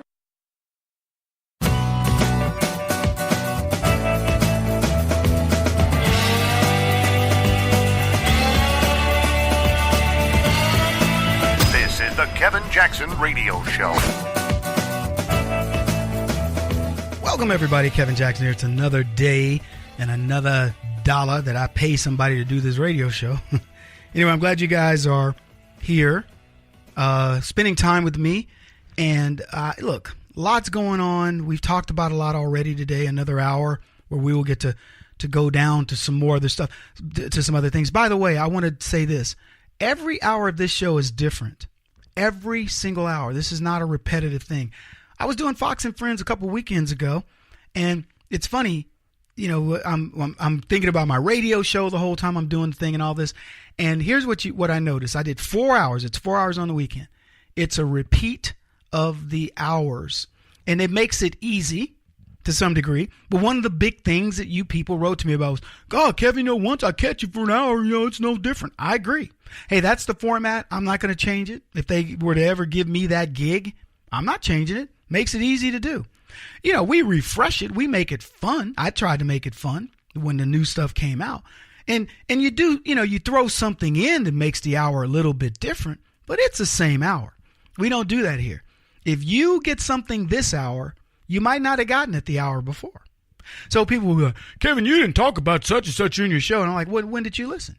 Well, I listened on the third hour. Well, then you didn't catch the first hour, or you didn't catch the second hour. So that's why the on-demand, going to kjradio.com is important. kjradio.com is important because you can get the entire show, figure out what you like, didn't like, whatever. But I don't like repeating. And here's the reason. I'm bored. I think that you can cover, we've done it this way, where we'll cover a topic a little bit in 1 hour. Then we'll cover it in more depth in the next hour. That's what I found myself doing on TV with Fox. Was I said, boy, we were repeating the hour. I looked again and I was like, okay, I'll add to the flavor of this next hour by bringing this part of it, the discussion, into it. And I think that makes it fun. So I think that format can work for us. And we've done that a time or two. But personally, I like new stuff. And maybe we don't get to go deep enough. Part of the reason is we aren't taking a lot of calls. Don't have a lot of guests. We will have guests and things, and radio's changing dramatically for me. Yeah, it's kind of a go, no-go year for us in radio. We either make it big or I say, you know what? It's not worth the effort. Now, so far it's been worth the effort. You want to know why? Because I get feedback from you guys. You tell me, Kevin, no, man, don't you go nowhere. Okay, good. Because when we hear that, my team gets excited. We love, understanding there are people out there listening to the show. We don't do a lot of commercializing. You'll see that. I mean, I got books out and stuff like that. We have things we're doing. I don't beat you up with it because I think it's important that you get the message. Would I like to, make some coin in radio? Absolutely. We all want to make money doing what we do. I spend 7 hours a day in radio, and I pay to do it. I pay to do it. I pay a staff, etc.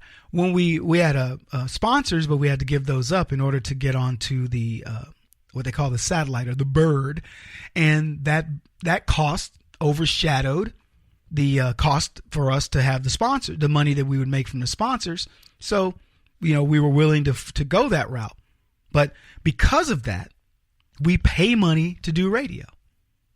I know that sounds weird, but that's the nature of it, and I'm okay with that for the time being, because the message is important. And it's funny because God keeps telling me, nope, continue doing this. And I often wonder why. And here's what I figured out. No matter who calls me, no matter what comes up, they say, Kevin, we want you to come on TV to go on Varney. What's the topic? Blankety blank. I already read it. I may do a little more deeper research about it, but I already know.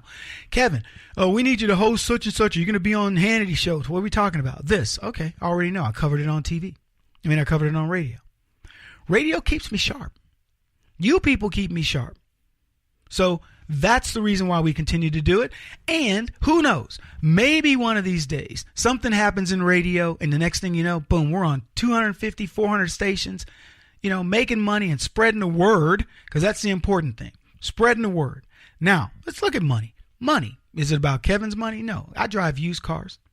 I don't live high on the hog, as my grandparents used to say. But what I will tell you is this.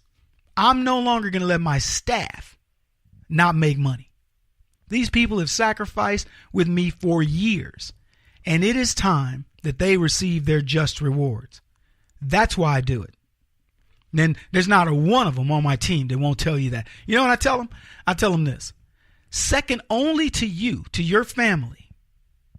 Is there anybody more concerned about your finances? Second only to you or your family. Now that includes your daddy and your mama or whatever. But outside of family, there's nobody that cares more about how you make a living than I do. That's the way I view everything that happens on my team. True fact. Anyway, we got a ton to talk about. I was thinking about how we indulge the left. How, for example, education went from a basic understanding of the world where we did the 3 R's, reading, writing, and arithmetic. And the left decided that's not enough. It isn't enough for you to learn how to operate in the normal mode of the world. No, you need to learn all these other things. You need to learn poetry. You need to learn art. You need to learn music. You need to learn all these other things. Now, I don't mind learning poetry. I think it's beautiful. I love art. I'm a collector. And I could go on. Music, holy cow, I'm a terrible musician, but I love it. I could tell you all the things that are good. But here's what I can also tell you. None of that, that's all specialty stuff. Music isn't going to help me buy my groceries necessarily unless I'm good at it and people are willing to pay me for it. Music doesn't say, Kevin, you just spent, $83.17. What's the change you should get back from your 100? Right? It doesn't teach you that. Arithmetic teaches you that. Reading, understanding the world, concepts, etc. That's what it was to teach you. But you know what we've done? We've allowed the left to take over education. They tell us now we have to learn diversity and women's studies, gender studies, all these different things, because you can't learn that on your own as an adult.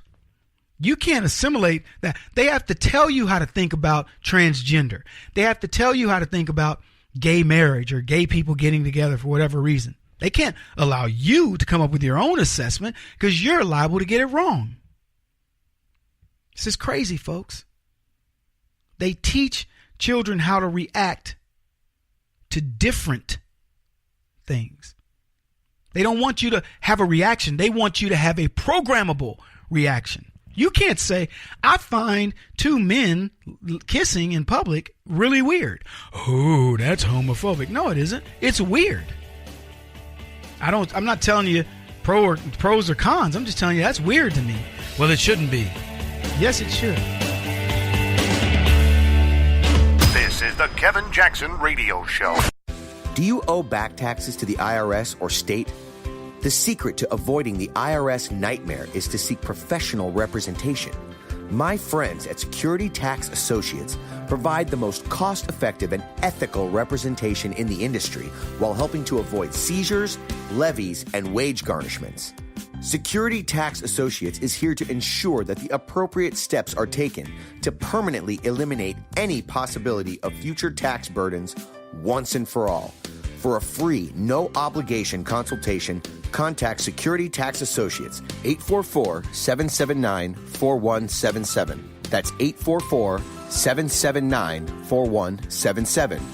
844-779-4177. Or visit them at securitytaxassociates.com.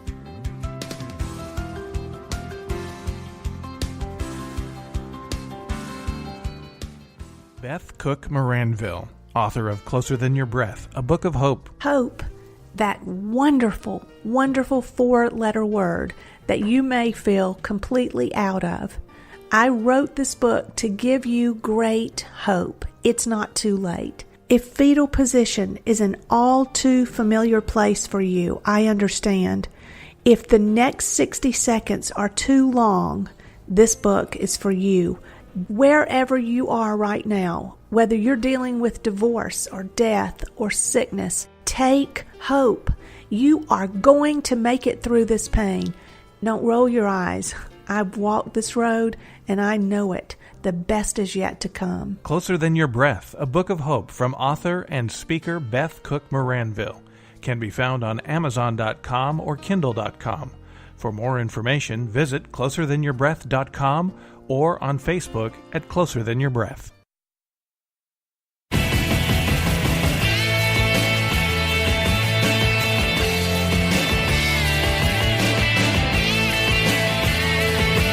This is the Kevin Jackson Radio Show.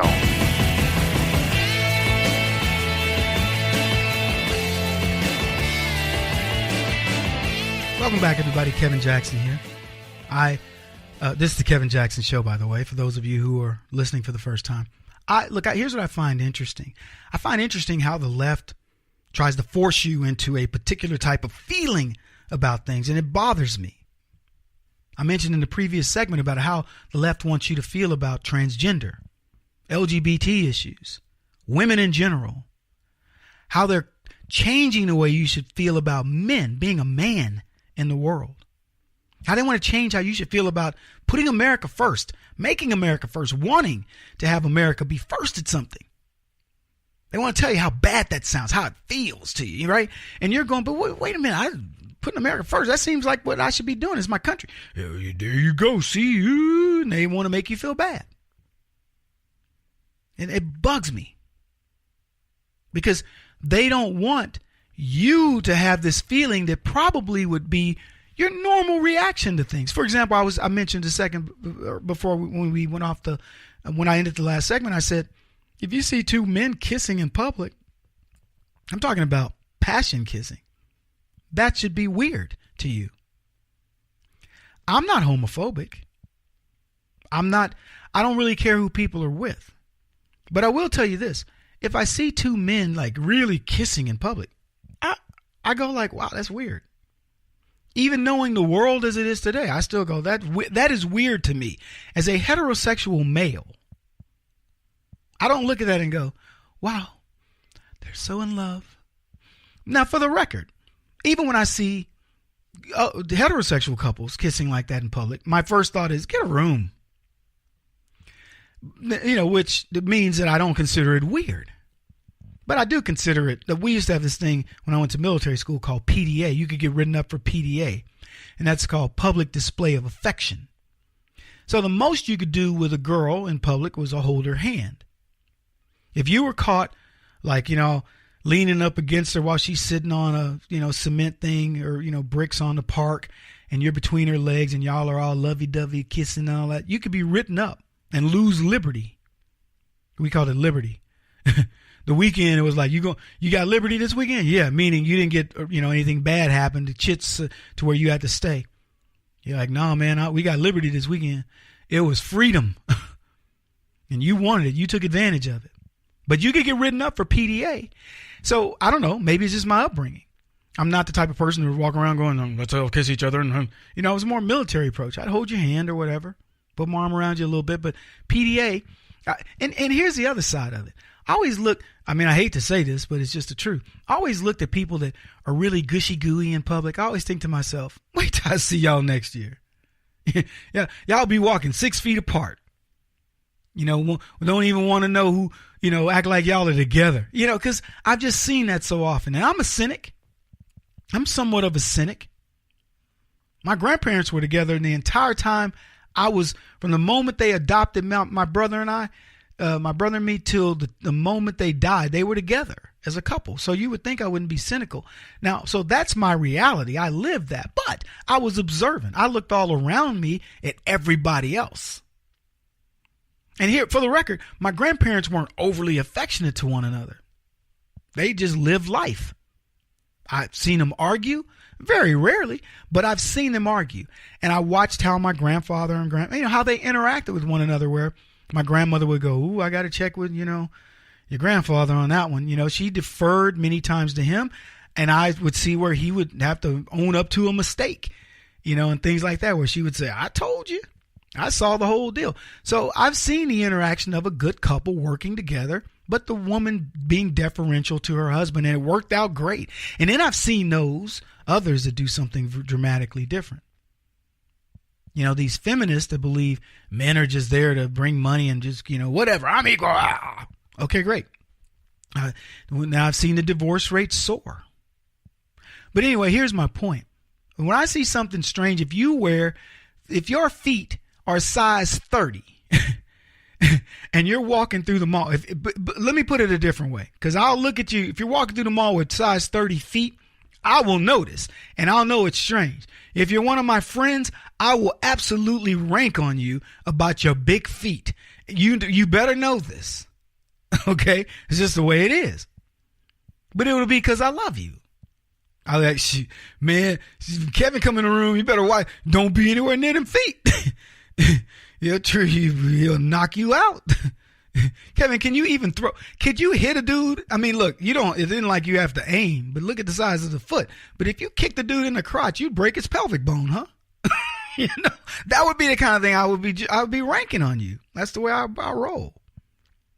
Anyway, the left, they want to control us. They want us to tell us how to think. They want to tell us what to say, and it drives me crazy. And I'll give you some examples. So I read this thing. Educators were teaching 12th graders, and these are words they want removed from the lexicon. And there are 4 of them that I took note of. One is lame. See, it was originally used to reference people who couldn't, who had trouble walking. Physical disability. You walk with a cane because you're lame.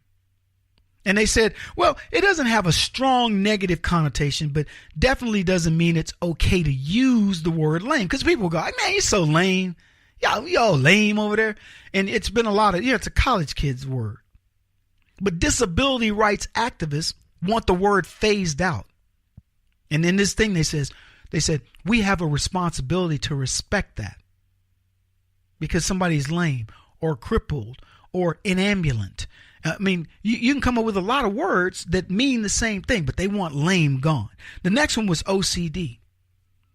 When you have our desk all nice and tidy, you might be tempted to proclaim yourself OCD. But obsessive compulsive disorder is a mental illness that means so much more than a knack for organization. It means having a lack of control over certain thoughts or actions, so much so they inhibit daily life. So when you say something like, man, every time you come in, Kevin's desk is all fixed up. You OCD, brother? They're telling you, oh, that's bad to say because people suffer from that. So what? Is it bad to say black because people suffer from blackness? Woman because people suffer from womanness? You name it. There's always a reason to feel bad. Here's the next one, crazy. If you use the term crazy countless times a day, you're probably in the norm. But that doesn't mean it's okay. Terms like crazy or insane, for that matter, make light of the mental illness in a way no ally wants to support. So when you use the word crazy, insane, nutty, loony, whatever, you're offending the mentally ill who suffer from those maladies. So in other words, you're offending all the leftists. Then the final one was ghetto. Suspected to derive from an Italian slang term for waste, the word ghetto calls back to concentration camps of World War II, but it's also been used to label neighborhoods marginalized communities were forced to inhabit due to social and economic disadvantage. Classism and racism run rampant when you call a place or a person ghetto. Well, I do it all the time. And these ghetto leftists, with their crazy but lame excuses and their OCD behaviors that are so predictable when it comes to race and class, deserve no mention. And they're never going to make me stop talking about my Guatemalan midgets. And I'm going to get a couple of female Guatemalan midgets too, just to be on the safe side. We'll be back in a bit. Keep it here.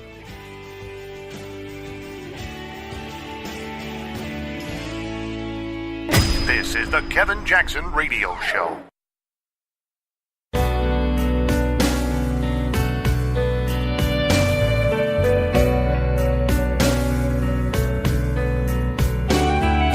This is the Kevin Jackson Radio Show. Welcome back, everybody. Kevin Jackson here. It's the Kevin Jackson Show. KJRadio.com. Told you I'm going to talk to you about things that have changed. You know, you're out there trying to figure things out. You're saying to yourself, Kevin, how do I know right from wrong, left to right, up and down, and all that? Because everything changes all the time. I mentioned it in the context of Roy Moore. People love Roy Moore. He was leading in the Alabama race for senator to replace Jeff Sessions. Suddenly he's derailed. They say, he dated younger women, and them women's was younger girls, and those girls was underaged and whatever else. 35 years the guy's been running for office, ran for office 8 times, and suddenly, in the biggest race of his life, something that would tip the balance of the Senate, keep it, firmly in the hands of Republicans, and that's not necessarily good, but in this case, Moore would be the best guy for the job. And suddenly, we got to deal with allegations that he's a Weinstein and a Kevin Spacey and all these other guys combined. Yeah, interesting timing. That's what most people say. So you're wondering, because and at first I heard, well, he's holding steady on the polling. He's still doing well. Then I heard he's losing now. I don't know. I'll tell you this. I stand firmly behind him. Firmly behind him. We've had rhinos calling for his resignation, all these different things. I hope this man not only survives, I hope he thrives. See, the thing is, we're never going to know what really happened because the allegations have been put out there. It's like if I were to see you and say, hey, I heard you molested your daughter. And you're like, what? Just the fact that somebody says that, there's going to be a certain percentage of people that go, wow, he did that. Just automatically. And if the harder you fight it, the more those people become ingrained. And then there are a bunch of people that may know you that would know you'd never do something like that. So that's what Judge Roy Moore is going through. People that are going, it didn't happen. We know it's a witch hunt, but there are people out there who want to believe that. They love believing that.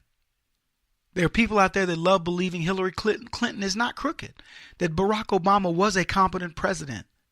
And I could go on. They're lying to themselves. They're delusional. So we get caught in the middle because we're going, wait a minute, I'm supposed to trust the news. The news said that Roy Moore did this. Yeah, the Washington Post concocts a story that's 35 years old, and they treat it as if they've got multiple sources. They bring in women who work for Hillary Clinton and Michelle Obama to say this, and they want you to believe it. They will invest time, energy, and I'm talking serious money into making sure that they stay in power in this country. And if this works with Roy Moore, trust me when I tell you, trust and believe. If it works with Roy Moore, they will try this tactic on every Republican that wants to run. But if it doesn't work with Roy Moore, you're going to get more and more stellar candidates that run under the Republican banner. And probably the Democrat banner as well.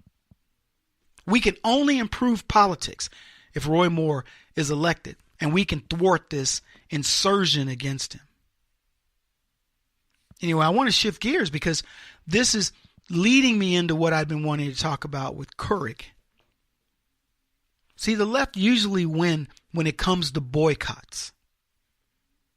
Think about years before where the left would threaten to boycott. That was the biggest tool of the black left, is to say, black people are going to boycott you. What was the first thing that was talked about with Kaepernick? We're going to boycott the NFL. Sorry, guys. That would be the conservative movement who'd already started boycotting the NFL.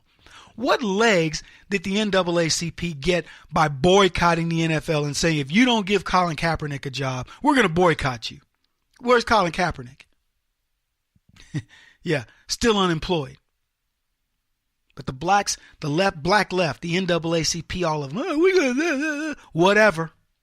You got your butts handed to you.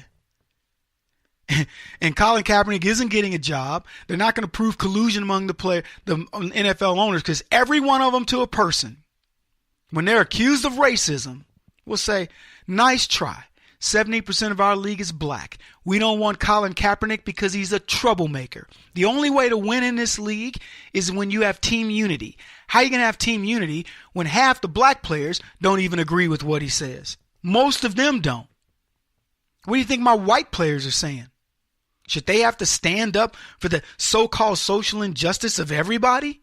That's not what this league is about. My business doesn't run that way. That is not a requirement of any business in America, nor should it be.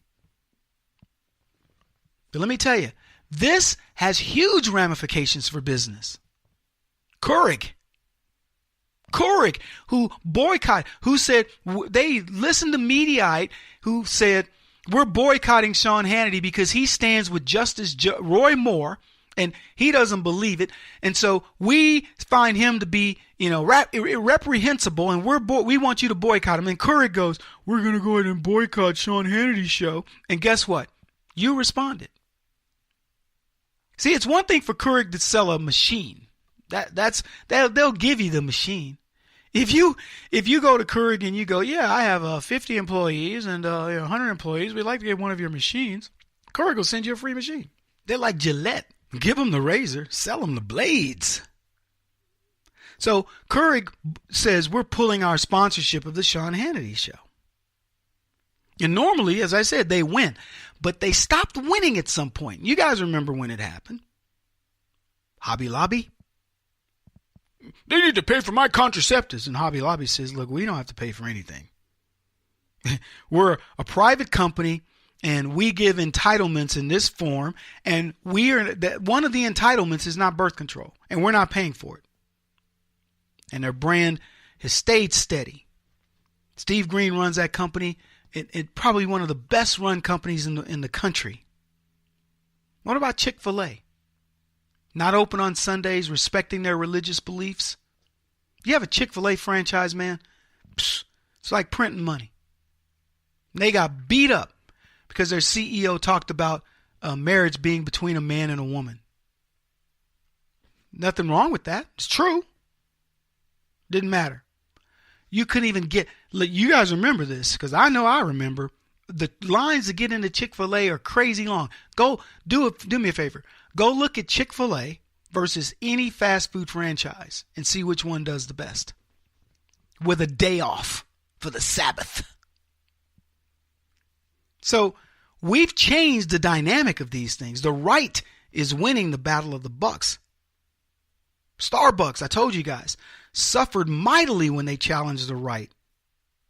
CEO stepped down, Howard Schultz. Decided he was going to be mad about Donald Trump's travel ban, the same travel ban that was put in by Barack Obama. He didn't say a word. Target, important lesson about LGBT community and transgender, found out that people are not going to tolerate you giving special treatment to another group over any other group. We don't expect it. So these are tough lessons. And now we get the news of Keurig. Keurig's CEO has apologized to employees following the backlash against the brand's decision to stop running ads during Sean Hannity's Fox News show. In a memo to his employees that was obtained by the Washington Post, Eric Wemple, CEO Bob Gamgort called Keurig's decision to explain its plan to pause its advertising with the Hannity show highly unusual and outside of company protocols. This gave the appearance of taking sides in an emotionally charged debate that escalated on Twitter and beyond over the weekend, which was not our intent, Gamgort wrote, because they were taking sides. And the thing that you have to understand is for Keurig to come out and say, we acknowledge that we made a mistake and we want to correct, that's not just out of the goodness of their hearts. That was out of the people canceling the razor blades, the little coffee cups that you have to put in the machine. They'll give you the machine. They want to sell you the coffee. They get you on a repetitive thing. They also throw in a bunch of crap they want to experiment on and see if they can get it out there. It's an expensive way to do coffee, but it's a good way if you're just bringing people in as guests. You don't have to keep a pot going. You can make it as you want.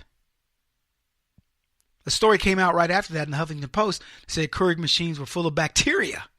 I don't know if that's a hit piece by the HuffPo that says, why would you dare come out and retract what you said about the right? But he retracted it because of you. You showed the power of our dollars.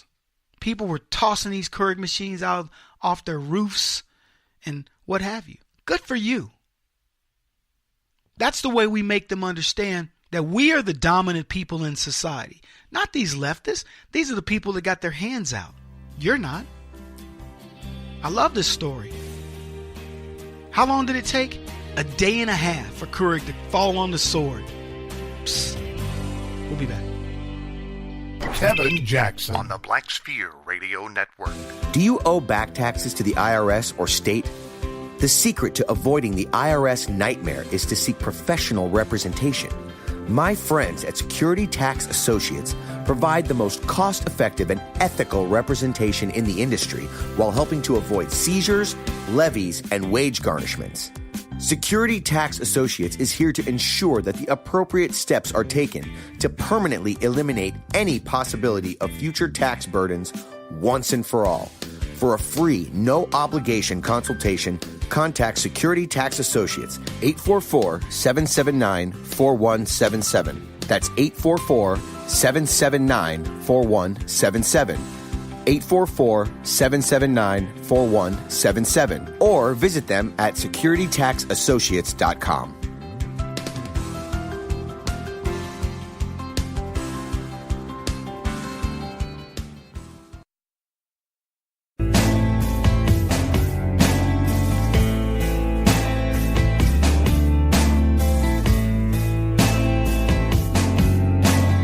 Putting an end to identity politics. This is the Kevin Jackson Radio Show. I got to tell you, I love this next story. I love this story for so many reasons. It's the Kevin Jackson Show, folks. My name's Kevin Jackson. This is a great story. This is a story that is going to torment the left until the end of the second Trump presidency. This is a story that destroys the narrative, and it points the finger back at the other side. And you're going, Kevin, what do tell, black man. Tell us, black man. Don't just hold it out for yourself, Kev. Barack Obama said, Kevin, you don't need to be talking about this story, because this story does not make me look good. I know, Barack. That's why I want to tell it. Trump's like, Kev, tell the story. It's a great story. The story's huge. The story talks about my prowess. It's not a very good Trump, but I'll work on it. This is an amazing story because I want to set the backdrop. I want to remind you of the story of a Marine named Tomaresi, Sergeant Tomaresi, who made a ill-fated wrong turn on the border of Mexico. And he ended up into Mexico. And when he got there, going into the country of Mexico, when he got there, he declared, I made a wrong turn. I didn't just cross back over the border, because I would have done it. I would have turned around in traffic and gone back the other direction if I'd gotten screwed up in Mexico. But he not only did that, he said, hey, by the way, I've got a firearm that I can own legally in the United States. Oh, you have a firearm. Oh, my friend, you're in big trouble. Like, my goodness, we must detain you now. I don't know what to tell you. You're in big trouble, my friend. You know, boy, whoo, we got a big problem here. Hi, mamacita, yikes. So they arrested Tomaresi, a country with whom we have a $56 billion trade deficit, who have 11 billion banditos over in our country, give or take. And we've got a Marine who's now been put into captivity in Mexico, and he stayed there over a year before he was finally released. And you know who got him released? Donald Trump. Hey, in case you didn't realize it, we had this scenario happen again. A guy by the name of Otto Warmbier, who got caught while on a trip with friends, you know, like part of a college tour or something. He takes down a picture of Kim Jong-un and lands him in prison in North Korea. And even after they parade him in front of the media, I'm really sorry, I didn't mean to do it. And he's crying, oh, I'm sorry, I'm so sorry. Yeah. They put him in jail, beat the crap out of him. And you know who it took to get him home? Donald Trump. Barack Obama left two people languishing in jails in foreign countries. He didn't even get the political prisoners out of Iran after he gave them a boatload of money. Well, actually, he did. They came later. He claimed it wasn't because of that. But they suddenly released a few of them, not all. And now we have another situation. I love this one. The story is this. China Sports Insider writes this. LiAngelo Ball, Cody Riley, and Jalen Hill play for UCLA. Ballers. All of them black.